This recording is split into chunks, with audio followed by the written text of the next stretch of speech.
JR. Kamo kami pabayaran. Huwag mong didignan yan, ha? Salamat, ha?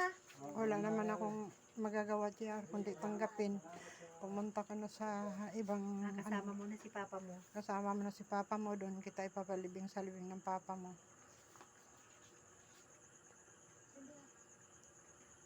Kahit hindi ko man tatanggapin, wala akong magagawa kasi kailangan kong magpakatatag alang-alang din sa kapatid mo. Tatlo na nga lang tayo, tapos hindi ka pa nag-iingat sa sarili mo. Nalaman ko, umiinom ka pala lagi ng energy drink.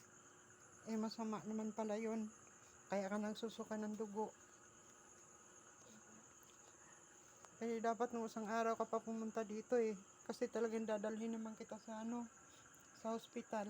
Eh, gusto ko lang makainom ka muna ng gamot para may lakas kang isugod kita doon.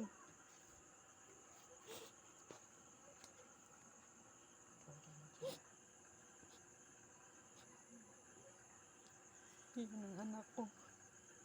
Wala na.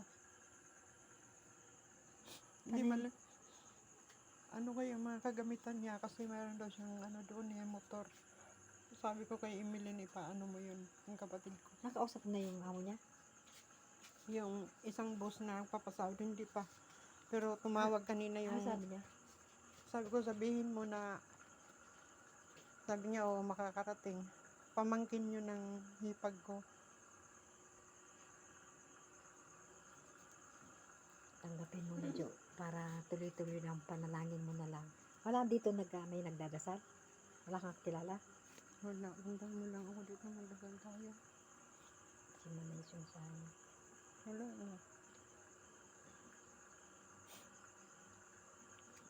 Eh, pagdasal na lang kita lagi, JR. Tapos, magpapamas na lang ako. Papatid ako kay Tito sa o kayong dalawa ni Papa. Kasi kailangan ko magpapakatatag. Magsama na kayo ni Papa mo. Alam niya na. Hindi ko nga lang kung ipapakita ko hindi. Sabi mo muna, walang basal.